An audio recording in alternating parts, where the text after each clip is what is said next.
സർവമംഗളമാംഗല്യേ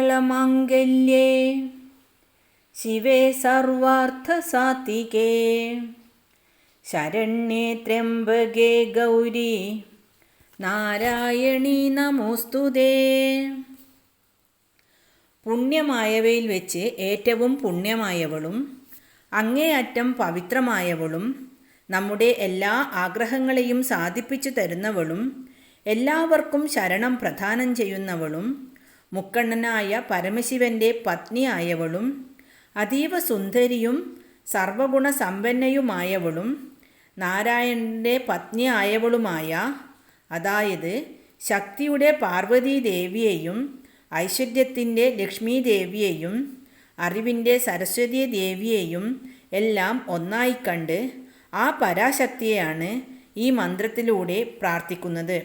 അങ്ങനെയുള്ള ദേവിക്കായിക്കൊണ്ട് നമസ്കാരം.